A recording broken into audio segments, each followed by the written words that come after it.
Hey, everyone.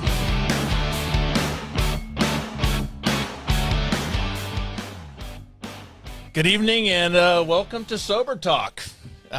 You are here because you want to get sober, you need to get sober, or perhaps you're just sober curious. Whatever the reason, we are glad you're here. How do you know you have a drinking or drug alcohol problem? Simple if it causes problems. I know because I can speak from past history. Tom and I have quit more times than we can both remember, but hopefully together this will be the last. I am Jeff Graham, and it's good to see or hear of or read about all you. This show's about sober support. We're not doctors. We don't have a lot of the answers. We're just a couple of schleps that are trying to stay sober ourselves and kind of rely on all of you to help give us some ideas and some comments and some feedback so we can do this together. So I don't have the answers, but we do, and together we can find them all. So again, welcome. It's good to hear everyone. I am filling in for Tom Mabe up on in Cincinnati, Ohio. This is my second time running this. I ran last week. I'm sorry about the music. I ran last week for Thursday night for my first night, and this is my second run. Tom didn't fire me, which is a good thing, but I got a lot of complaints after the first night, mostly from my family. My daughter said that I look like a dork, or just said that, Dad, you are a dork. My wife said that the glasses I was wearing were pathetic. So that was the constructive criticism I got. So if anyone has any comments, put them in the chat. I just don't know if I'll be able to read them because I don't want to be made fun of for my glasses anymore. So we'll see what happens. I am going to, we do have a guest tonight that I'm going to bring in a little bit. We talk about in recovery, you'll hear the term rock bottom. You hear a lot about, that we have to hit rock bottom before we find our way or before we get serious about this thing. I wanted to throw a couple questions out to chat, and just get some of your feedback, and hopefully I can read some of them and we can get to them. We might talk a little bit before and after the guest as well about that. So what I want to ask you guys is, what are some of the things that you can do now that you couldn't do before you got sober?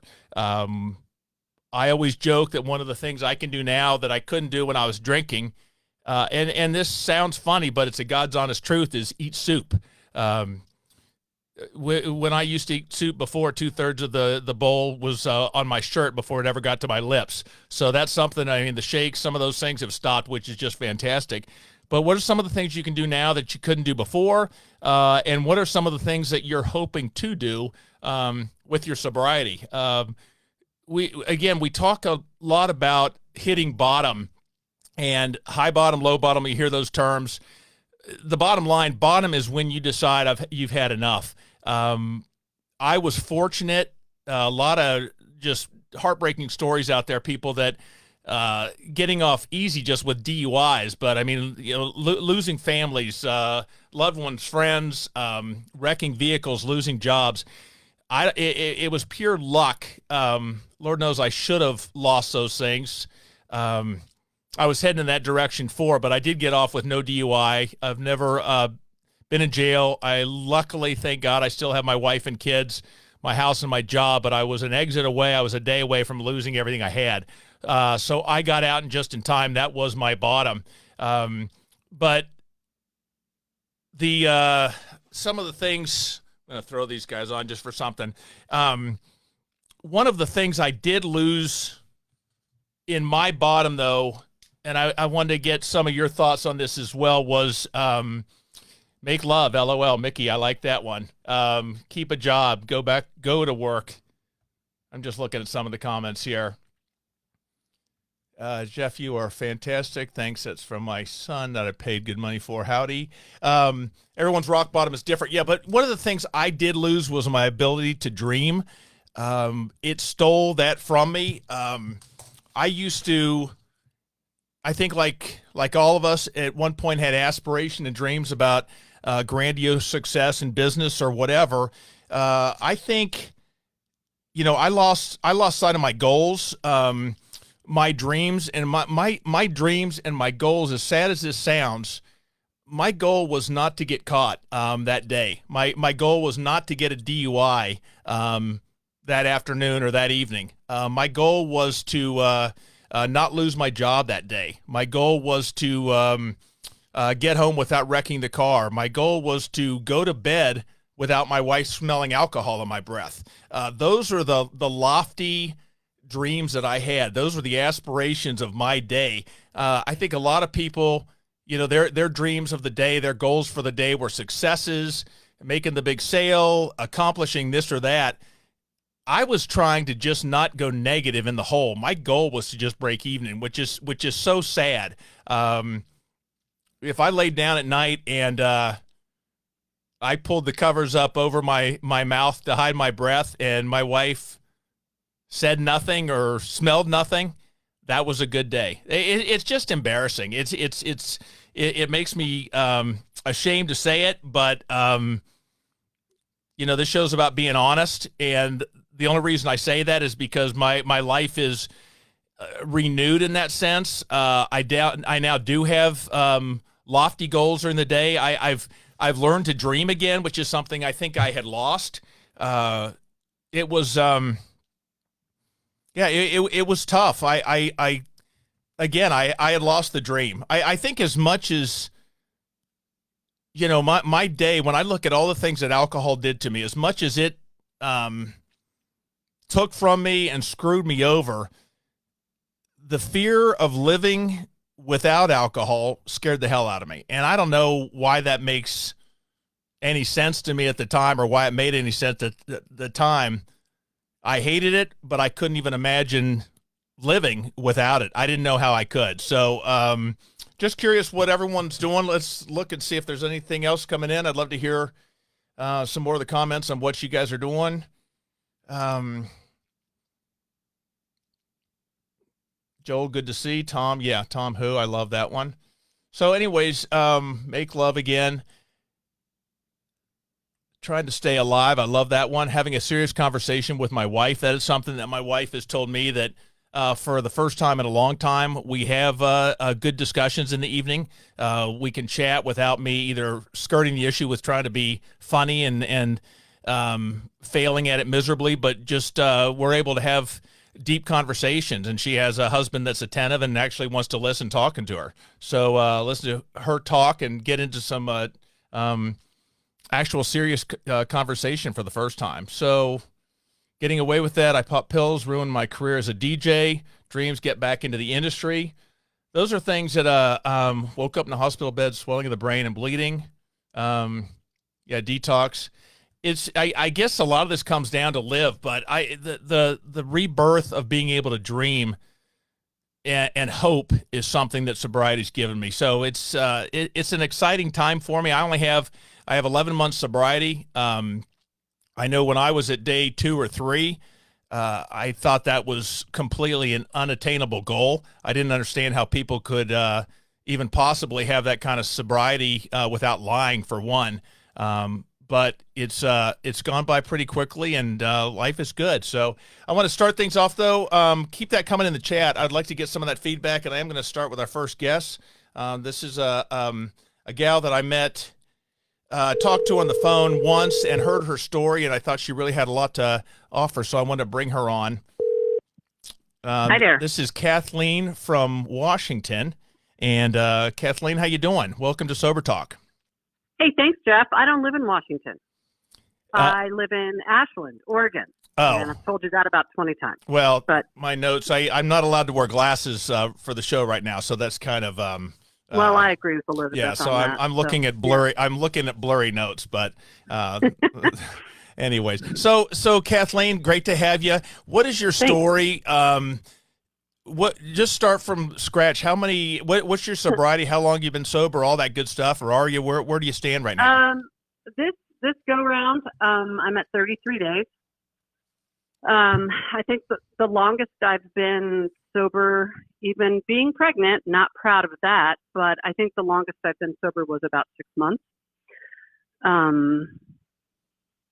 I have been drinking since I was about 19, which was back when dinosaurs roamed the earth. And I remember them. Yeah, you and I aren't that far apart, but alcoholism is prevalent on my father's side of the family. So it didn't, I mean, it certainly wasn't ever a shock that I wanted to drink. I started drinking with my dad when I was a teenager. We'd play cribbage and he'd let me have, drinks, much to my mother's dismay. But how old was this? I was, probably 16, 17. I didn't drink in high school. I didn't drink with my friends. I had a pretty clean-cut group of friends, and it wasn't until college that I realized how much I love to drink. You too. I loved it. So now, were you a natural drinker from the start? Was that just you did duck to water? Well, yeah, exactly. 100%. Yeah, 100%. What was your? Because I was my whole life was just beer. What was your beverage? Probably when I was younger, it was beer. Younger, right? 20, 21, 22. I think that when I moved down to Southern California for a few years, and it turned into wine at that point, because that's what grown-ups drank. And then I went to culinary school, so of course that whole environment is lots of drinking and lots drugging. Lots of cooking wine. One for the pan, two for the chef. Kind of all those funny little jokes you see. It's 100%. So it progressed like alcoholism does, and I think I always knew that it was a problem. Always. So I didn't want to stop. I didn't want to stop. Yeah. Well, for me, it made everything easier. It made everything more enjoyable. This was back before it became a problem. This is when it was my friend. It was the best buddy I had for just about any occasion. So when you're let me ask you this, because you always hear rock stars say that when they were drunk is when they write their best music, or when they're drinking, they write their best music, and artists, some of those things. Did you cook your best meals when you had a buzz? Does that apply to culinary? Sometimes. I know that I used to have a lot of dinner parties. I actually ended up marrying someone who was in the culinary program with me. So it was always, we were the original Iron Chefs. It was who was gonna outcook the other one. So we would have big elaborate dinner parties, and I would rock it. I mean, I would turn it out, but I was 2 bottles in before anybody even got there. So it might have been great. People said it was great. I got rave reviews. Yeah. I think. I wonder if she knows she forgot the blah, blah, blah. Yeah, she forgot to put the duck in the duck l'orange. This is tofu. Yeah, It was like this Thanksgiving and Christmas I shared with you that they were the first sober Thanksgiving and Christmases I've had since I was an adult, since I was, 19 or 20 years old. So how were those? So you had to be like a week or two in to sobriety at those? On this last over no, because I'm only at 33 days. I think I jumped off the wagon a minute after Thanksgiving. Okay. But Thanksgiving was sober, and it certainly wasn't the blowout that we're used to doing. It was very small. Did you alter your plans for that based on that, or I mean, I'm sure COVID had something to do with it as well. Yeah, my parents are in their 80s, and so it was just my parents and my daughter and her girlfriend. So it was just the 5 of us. Very pleasant. But in years past, I've got all the stuff. I did all the shopping, all the decorations, table, china, all that. And I would start drinking at about 11 in the morning. So that was super controlled drinking. That was really being like, okay, you have to wait another half hour before you can have a glass of wine. I'm not joking. No, I'm laughing because I've been there. It was easier though with beer because you could count with, with wine, you got to measure and look at levels. With beer, it's like, okay, 60 seconds, 6 beers per. Hold on. That's 10 per, 10 minutes per beer. Right. So I only had to suffer for 8.5 minutes usually. It's pretty easy. So basically, I just I really focused on the food. I had nice music on. I lived by myself, so it wasn't like I had kids running around this and that. So it was a really nice day. And Christmas I was sick, so I didn't have to worry about that. I was home for 3 days. But yeah, there was the whole thing of here's the wine to serve to the company, and here's mommy's wine, which is upstairs in the armoire. And I have to keep running back upstairs for just something. I don't remember what. It was important though, whatever it was, right? Very important. So did your family, kids, close family, did they know that you were drinking was an issue, or did you hide it from everyone? I think there's a level of hiding it, right, Jeff? You know this. There's going to. I wrote the book on it. Are you kidding me? I think you did. Yeah, I think I might have written the foreword.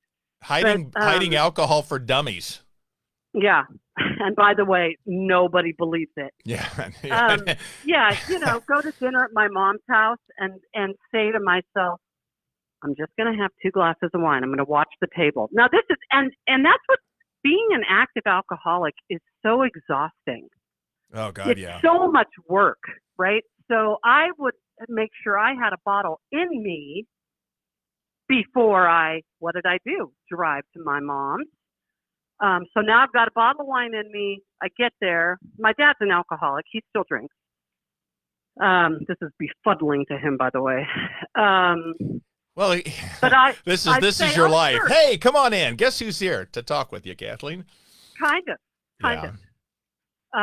So I would go in and I'd have a glass of wine, but I can't drink like normal people. I don't want 1 glass of wine.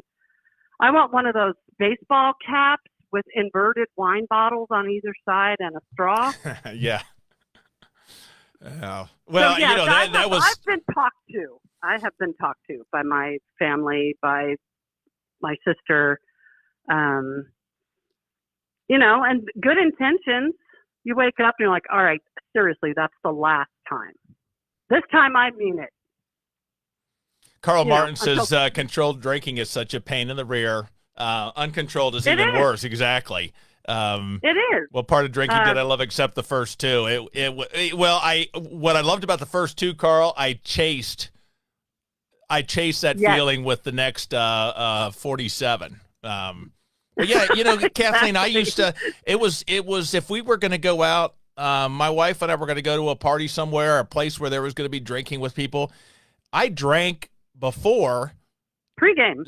Well, pre-game for sure, but it was just so I could socially drink. I mean, if I had that would allow me to be somewhat slow. But I told my brother-in-law and their family, I said, you're going to be.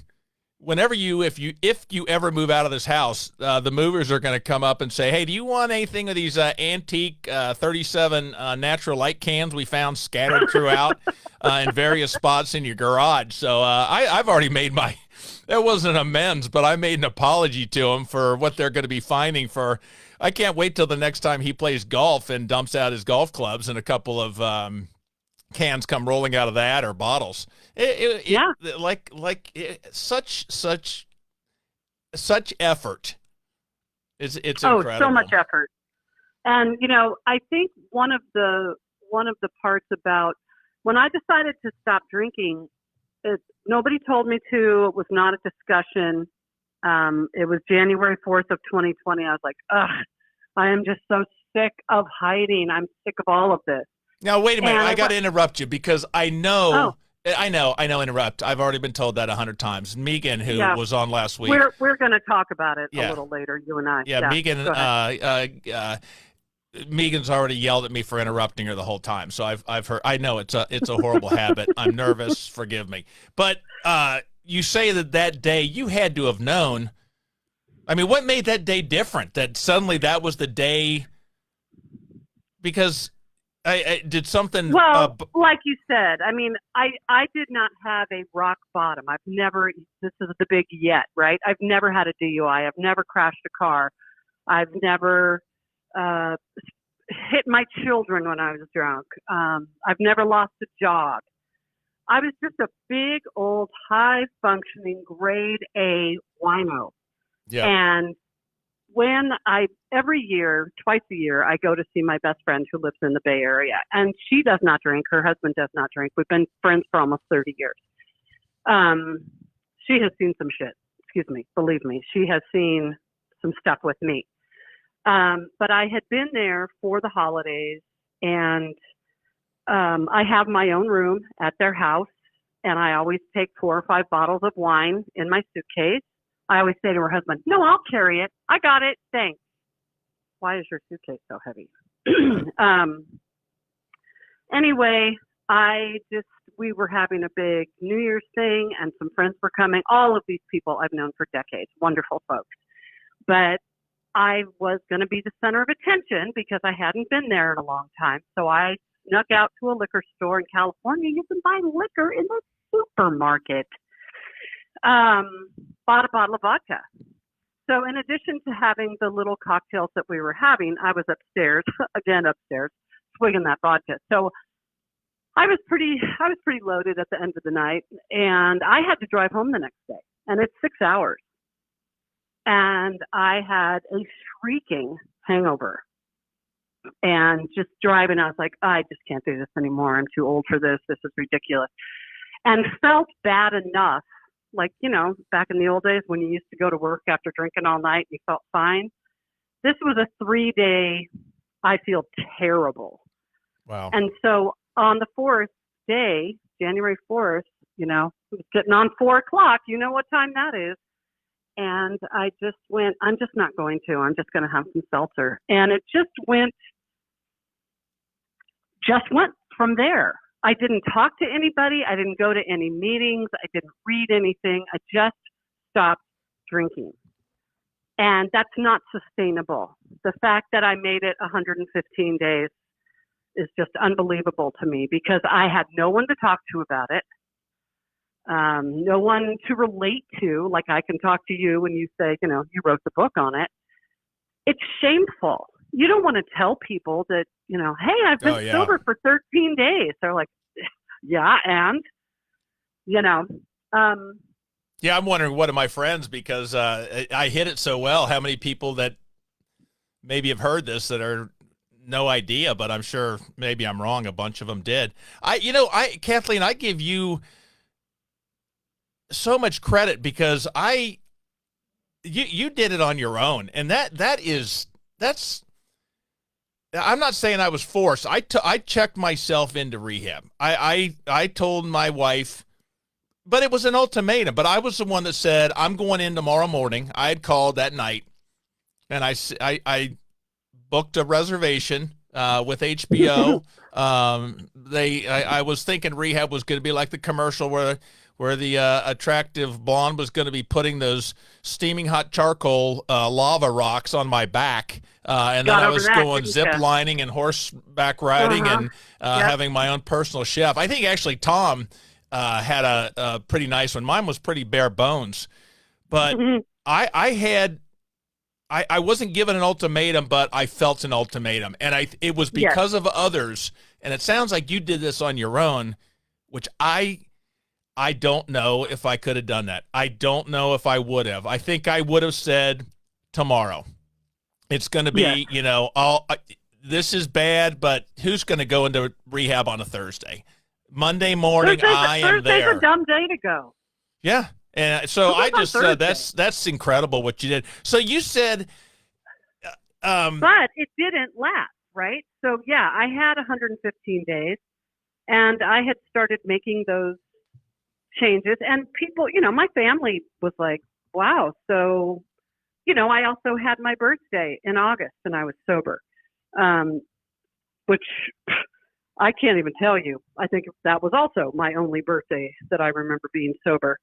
But after the 115 days, when the COVID started and things started getting ugly, started working from home, and I think it was really starting to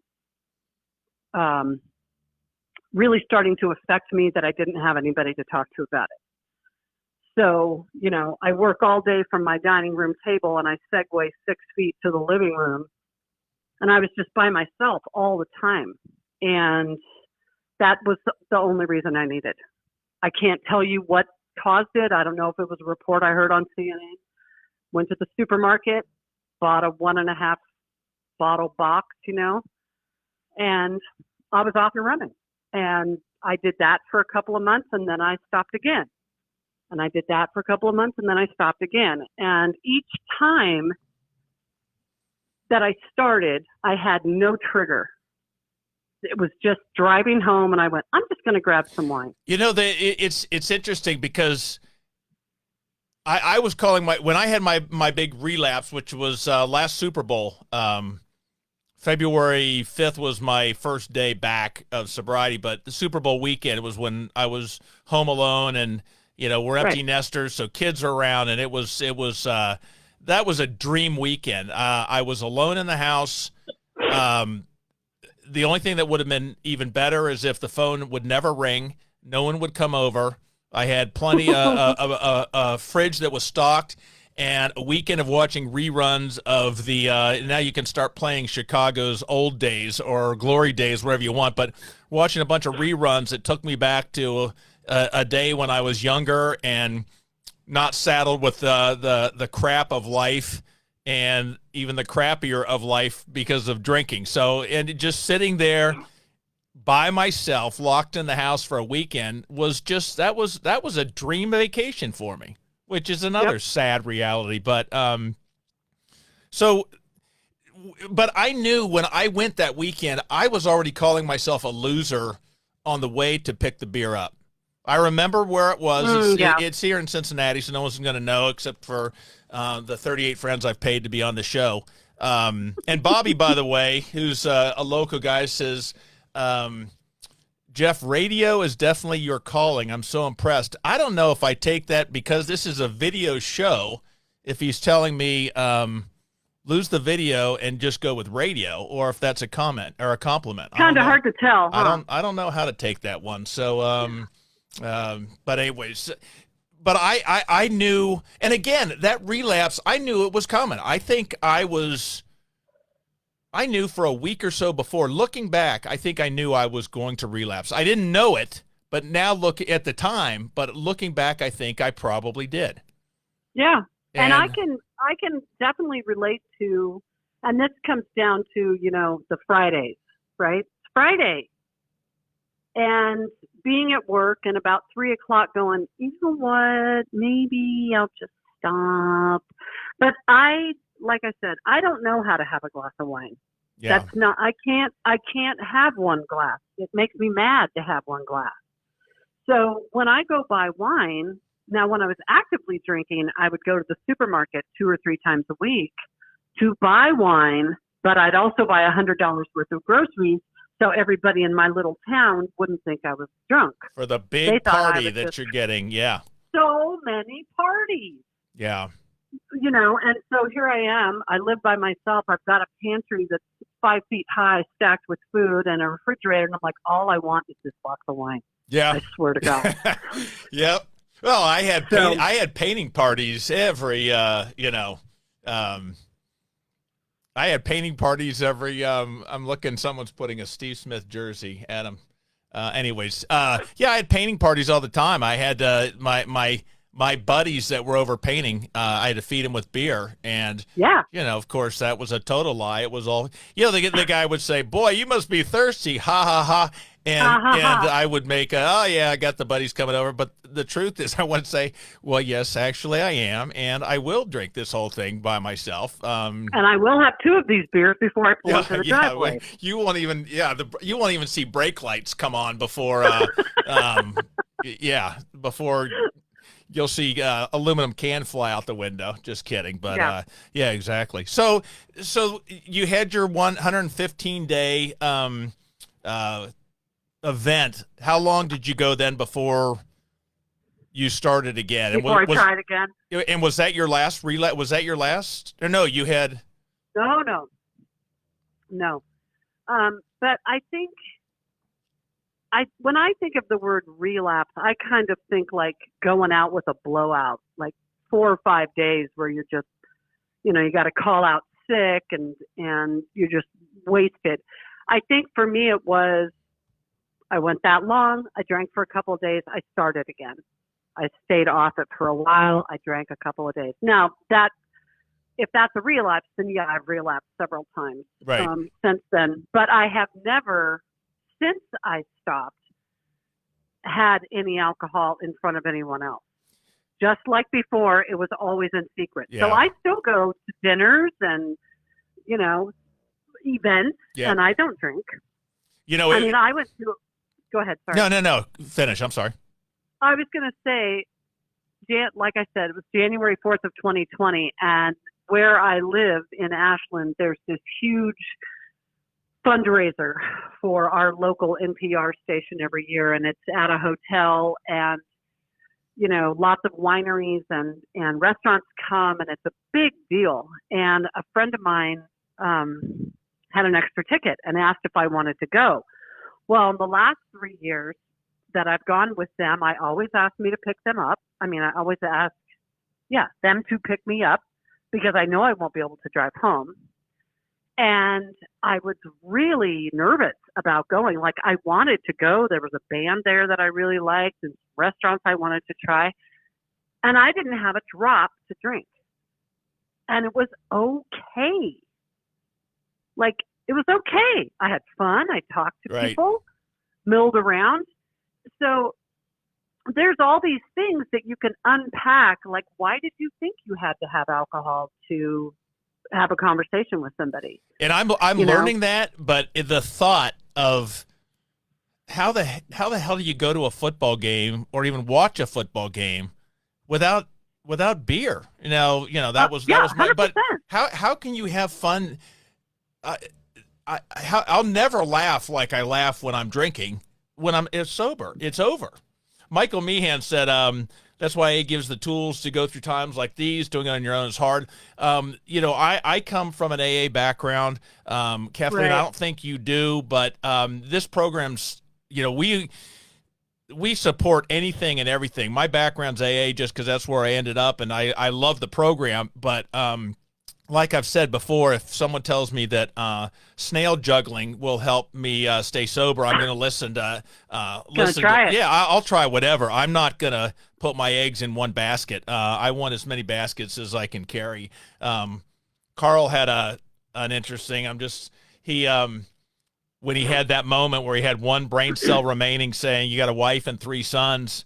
That was the one last, I guess, ray of hope he had, and drove 1,800 miles to the Yankee land, he says, entered recovery, which is just fantastic. That's crazy. This is, Kathleen, a sad side note, but when I got into rehab, I checked in. I think I was supposed to be in at 4:00 that day, and by, 11, I couldn't take it anymore, and I just went early. But I went in, and they do the physical with you and make you blow into the breathalyzer. Well, and of course, I hadn't been drinking that day because I thought, if I here it is a rehab facility, and if I blow any alcohol, they're going to say, you can't come in. You've been drinking at this rehab facility, so you need to go home and come back when you're good and ready. I thought they were going to boot me out of there because if I'd been drinking. So, and then once I'm in there, I'm talking to all these people that are showing up tanked. And I was like, I could have had one last frickin' hurrah, you could have been in the bag. Oh, God. It's just, I was afraid they'd yell at me or something, but it's crazy. So what has been your, I guess, avenue? Because I had the discipline of AA. I went through the rehab, which you didn't do, right? No, I have not. Okay. And I had the discipline of AA. And they say the 90 meetings in 90 days. You hear that term. Luckily for COVID, it slowed work down so much. I had a lot of free time where I was in 2-3 meetings a day. I was afraid not to. So what was? I just can't imagine. More power to you, but I can't imagine just white knuckling it without that structure. How did you do it? Well,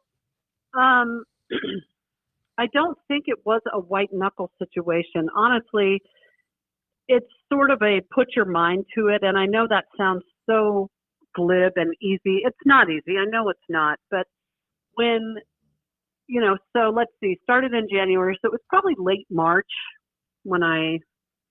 early April. And I'm big on Quit Lit. Like, even when I was really actively drinking, I liked to read stories about how people stopped drinking. I mean, I wasn't going to do it, but I wanted to see how they did it. Just for Kathleen, for our friends in Kentucky, Quit Lit is quitting literature.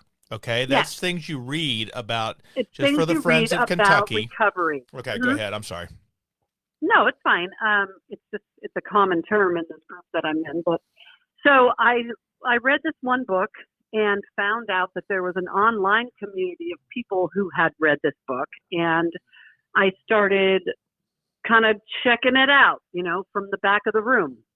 And I went, and again, working from home, there were 2 meetings a day. I would just turn them on while I was working. I would just listen to them. And I kept hearing the same story, and that feeling of, oh, you mean I didn't invent drinking this way? That it's not, drunks aren't people lying in the gutter with a bottle in a bag. They're professionals like me with kids and family and, getting up every day with a hangover that would kill most people and going to work. Yeah, they're everywhere. And so listening to these stories, really relating, and then I slowly started reaching out. I started getting people's phone numbers and starting texting with folks. And I've started going to a woman's AA meeting in another state, because they're all online. And there's nothing good about this pandemic except this. I never would have reached out. And I know that. And I probably would be dead in the next 5 years. So the fact that Facebook has these platforms and Zoom meetings, that's where I have gotten the strength to say, I'm struggling today, I'm triggered, and just texting with somebody, texting with you, texting with some of these other gals, has given me the wherewithal to not go buy that bottle of wine. And also because the understanding now that I've actually given it some thought, I cannot drink safely. I can't have one with you. I can't go wine tasting. I don't want one beer. I just can't have alcohol anymore. Yep. So, and you know hard. What you said about there's the grief involved. Having one and being miserable, and I just, if any, chat away, I'd love to hear your thoughts on it. But that for me is so true. It's I think my kids or someone had said, Dad, are you worried about having a beer? No, I don't want a beer. That's right. If I have a beer, it's going to ruin my evening. It's going to, like you said, just tick me off because I can't have a second and on up to a case. I will physically, I feel it physically in my body. If I have a beer right now, I will feel like it's not even a hunger pain. I wish I could describe it better, but it's just a knot in my stomach. I feel it through my whole body of just, they call it an allergy, and maybe that is the term. Maybe that's true. I don't know, but something, I know my wife doesn't have it. She can have a beer and she's good for the rest of the evening. I don't know how the hell she does it. She's the most accomplished drinker I've ever met because she can have one and stop. That's drinking ability. That's skill. Yeah, that just makes me nuts. Oh, I couldn't do it. So there is something different between her makeup and mine. And so, when my kids said, aren't you worried about having one? No, you can give me one. I don't want it unless there's 23 behind it ready to go. It's just going to, I'll be better off not having that one. It's I'm all or nothing is all I can say. So what is, Go ahead. I was just going to say, kind of early into it, and even now, my daughter, my family is very supportive. We just haven't had a conversation about it. I have with my daughters, but not with my parents. But my daughter goes out of her way to find really good non-alcoholic beers, and God love her, that's so sweet. But I don't want a non-alcoholic beer. It's like drinking decaf coffee. The whole point is to get what you get from the caffeine or what you get from the alcohol. I appreciate your thought process, but I could drink 20 non-alcoholic beers. That's not what we're going for here. We're going for the buzz. And now for my wife and one daughter who has said, Dad, why don't you drink caffeine-free Diet Pepsi? Thank you. Kathleen has just backed up my point. As I lay in bed, tossing and turning, unable to sleep, going, why the hell am I drinking caffeine all night? But during the time... And Elizabeth wants to know why you're in those chocolate chip cookies. Oh, easy. Yes. Yeah, and popcorn. Yeah, popcorn's another vice. They have the Snickerdoodle flavored popcorn that just came out. I found over Christmas, and man, that's wrong, but it is so good. So what are you doing now? You got? What'd you say? 13 days sobriety? 33. Oh, I'm sorry. I must have misread that. Yeah. No. So what's your routine? Little glasses aren't helping you very much. Thank you. What is your routine now? Because for me, I have to plan ahead. If I don't, I'm in trouble. If I wait to hope I make a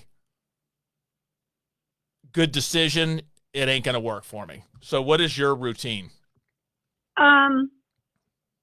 Well, right now I'm in a good place in terms of just not, I tend to obsess about things. So if I started thinking about having some wine, it would just be like a dog with a bone. It would just be like, I'm just going to go get a bottle, whatever. Who's going to know? The thing is, no one's going to know. Who's going to know? No one. Right. So I make, I've got one of those soda stream machines. So I've got 4 bottles of fizzy water in the refrigerator at all time. And I've got fresh fruit to put in the water. And I don't drink sodas like Pepsi or whatever.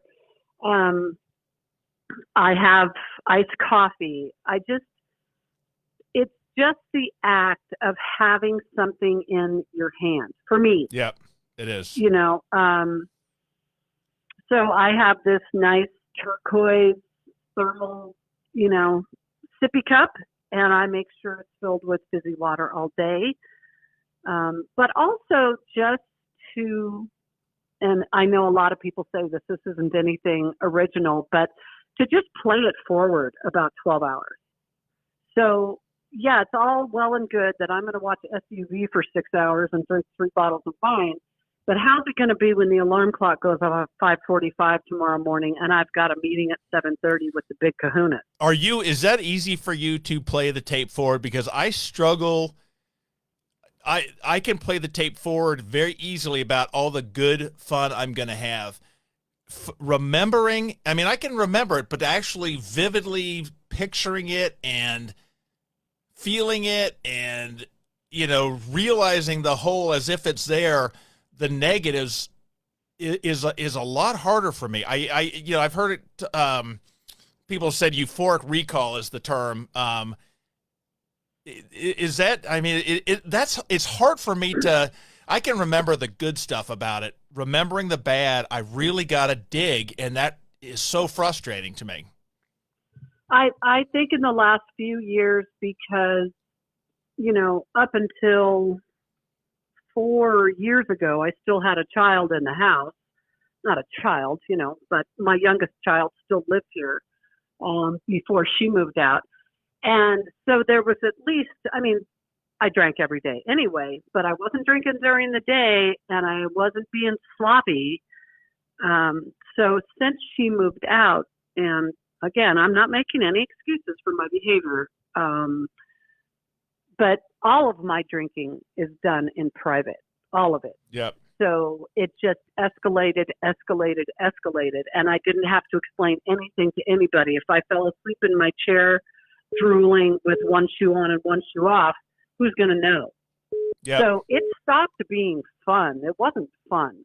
Joel Southwick says that he always liked seeing his wife drink because he knew he'd get at least half of hers. She'd set it down and leave it, which is, I guess that's where I learned to drink warm beer.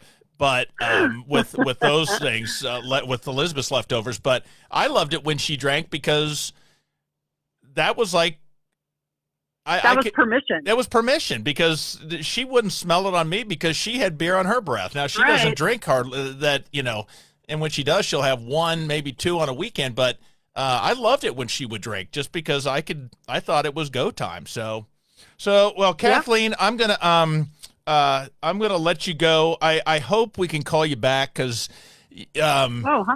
You're, it's just someone at 33 days. It's awesome, and I hope it's going well for you. And I hope. Thank you. I want to hear this thing, and whether it's the chat or people calling, I want to hear what's working for you, what isn't working for you, because like I said, we are all in this together. This whole group, that's right? And that's where we learn. And I want to know what's working for you, what isn't working, so I can avoid those mistakes. And feed off of each other. And I what you said about calling people, I swear to God, that's the it's my number one thing. The moments of, man, I really want a beer, they're really fading, and they're short-lived. When they happen, I understand it. Because muscle memory of the brain, mental muscle memory. I've been drinking for so long that it's, when those memories are going to still pop in, but they are starting to be a lot shorter, a lot easier to handle.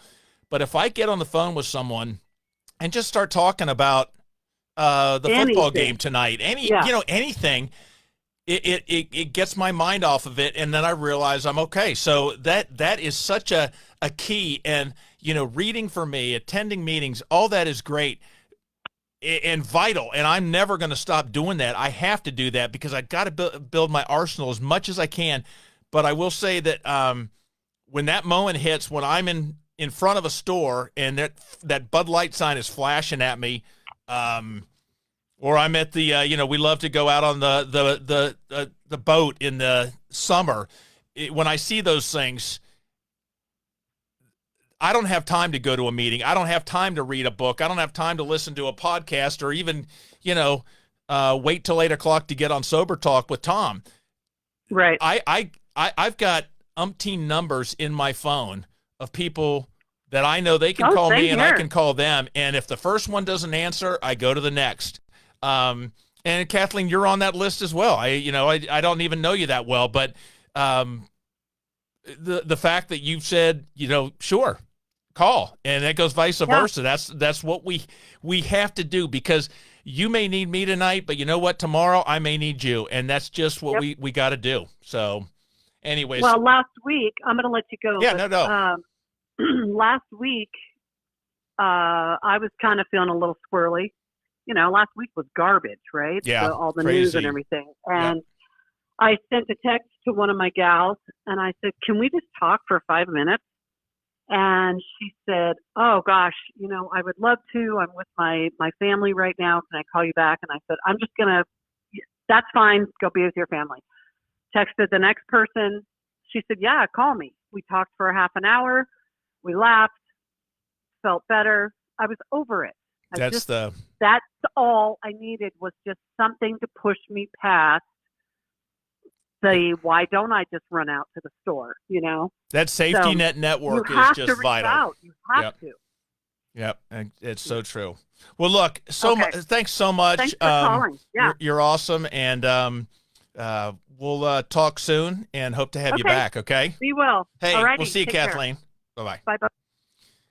So that was Kathleen from Washington. No, actually Oregon, and appreciate that. I'm going to give Tom a quick call, but did want to plug our sponsors. Kentucky's Best Hemp has been with this show for a while now, and heard great things about them. Great products from what A couple people have said just in the chat, whatnot. I think Tom posted the link in there, but if you do put Tom30 as a promo code, you can get 30% off any of their products. So please do, if you are looking for that kind of stuff, please support them because they're taking good care of us. So hang on, I'm going to give Tom a quick buzz. Might be getting fired. Who knows? Hey, Easy, boy. We're still on the air. How you doing? Man, just down here on the beach and just doing a lot of sleeping. And I was listening to your show, and I wanted to. You're talking about Elizabeth, when she drank or whatever. And I was going to ask you, did you ever? Last time I was down here, I was with Melanie, and we went to a happy hour because they had half price appetizers, and she started drinking. And I sat at the bar with her. I had my diet soda and my chicken fingers or whatever I had. Have you done that yet? Are you able to go out and let your wife, or not let her, but be around your wife while she's drinking? Yes, but I don't want to. I don't want to make anyone feel that that's. A lot of people can't, and I've got Tom, Liz, my wife's whole family and my friends drink. They say in recovery sometimes, if you're around people, if you can't be, find new people, places, and things to get away from it. If I was going to find new people, places, and things to get away from drinking, I think I said it on your show, I'd be living in a studio apartment in the middle of Kansas right now, and I think I got hate mail when I said that before, but that's just a joke. To get away, so I have to deal with it. For me, it doesn't bother me unless if I had a sip, game on, whole different thing. As long as I don't, but I don't mind being around people when they're drinking, but when they turn stupid and loud and obnoxious, that's when it drives me nuts. That's when I gotta get out of there.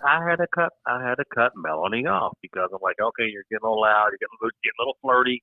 Just some older, guy 70-something years old is, well, tell me about, it was, she wasn't purposely doing it, but she was drunky and, and just getting flirty and loud, like you said. And that's, here's something else interesting happened. So I flew down here just for a couple of days just to get a little break, and they get around the world. But my sister and my daughter drove down last night. Yesterday, they left early yesterday morning and got down here last night. My daughter called and said, Aunt Susie's just, I think I've worn her out. My sister and a teenage girl driving, and my daughter just talks, she's a teenager. And so I said, well, I'm going to go up to Bilo here, up here on the Pope Avenue here in Hilton Head, and I'm going to get some snacks and some chips. And I bought my sister some White Claws, a little drink. Yeah. And someone says, you're Tom at the checkout line. And I'm like, okay, does he know me from Tom as the comedian or Tom the sober Tom? Who's buying Claw, alcoholic beverages. My White Claw. Well, man, great show tonight. The video looks great. It almost looks like you got a green screen. It's like your man cave is not real. It looks like there's no hiccups in your setup. It's really good. Yeah, I'm fiddling with the lights. We'll work. Tom, back to the bar thing real quick. This is I don't want people not to drink around me if they normally drink, because this is not their problem. This is my problem. And if I can't be around it, that's fine. I won't do it. But this is not. I won't have fun if I'm with them and they're not drinking because of, Jeff's in the room, hide your beers, put them away. We'll drink later after he leaves. Listen, I told you on Christmas Day, my sister's like hiding the bourbon balls, the little cookies. So having her the white, Tommy, hide the bourbon balls, hide the bourbon balls. I'm like, and my wife and my kids are cracking up laughing like, he's around alcohol all the time. He just doesn't drink anymore.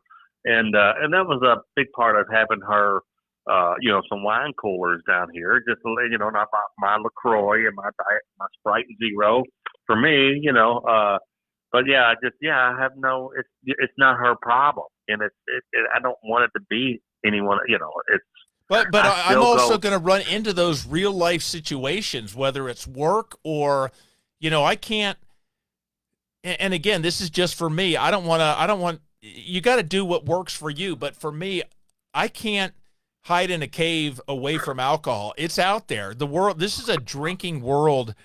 Sadly, it's for me. 90% of the restaurants we go to, unless they're fast food, you go to a Texas Roadhouse, there's alcohol. Right. You go to an Old Charlie's or an Applebee's or an Outback, there's a bar. It's going to be there. And I have to learn to, I'm not going to, I didn't want to go to those places the first week trying to get sober. I didn't want those temptations. At those, I wanted to lock myself in the tower and just hide from it. I wanted to chain myself to the bed to stay away from it. But as I started to get control or comfortable or whatever you want to say, that's when I kind of said, okay, again, I wasn't going to, I didn't want to push myself into situations where I couldn't get away or say, okay, you know what, this isn't working. But it was, I want to test the waters and see how far I can go. We have tomorrow night, Tom, a guy named Pete Kirkendall is going to be the guest, and I really, if you guys are listening, I think he's a counselor. He deals with a lot of addiction issues. He's out of New York. That's your buddy from New York. Yeah, right. he's. I played football against him in college. He's from Penn State. He was Mr. All World. Played a couple years in the pros. Just a stellar guy, but. He's a lot like me. He reminds me a lot of me. Yeah, exactly. Yeah. But he's going to be on tomorrow, and he deals with a lot of he's not an alcohol specialist, but he deals with a lot of these type of disorders. And addictions. Yeah. Yep. Uh-huh. And I think he's really got some. We talked the other day, and he really just briefly. I don't know where his stance is on a lot of stuff, but I think he's really going to have some great ideas, and I think it'd be a really good show for people to tune into. I think he might be someone we can really rely on or get some good information from. So yeah, I'm looking forward to that one. Hey, real quick before you go, I know it's almost 9. Everybody keep a good friend of mine called me about 4 nights ago and said, "Hey, I'm stuck in a trap house. That's where they keep your car keys until you pay for your drugs." He said, "I need you to FaceTime me or I need you to send me $150." And I sent it to him. He made it home. I talked to him. I said, "Are you okay?" He said, "No, my wife's going to leave me and everything, but I'm just, I'm here. I'm not going nowhere. I'm here." And about a half hour ago, I missed a little of your show. About a half hour ago, another buddy called and said, "Hey, he just called me. He's at the trap house. He wants me to give him some money. What do I do?" That addiction is so strong. I mean, to hear this guy talk 2 days ago, no way in hell would he ever go back out.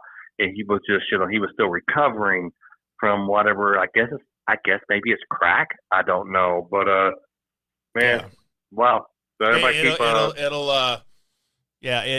it's brutal. It's I made a lot of decisions for it that I normally wouldn't have made. That quite embarrassed about. Right. Hey, one shout out, Jason McMahon, 9 days alcohol free today, which is freaking great. Oh, Jason, way to go, brother! Keep it up. That's awesome. I mean, that's love to hear what you're doing, Jason, how you're doing it, the good days, the bad days.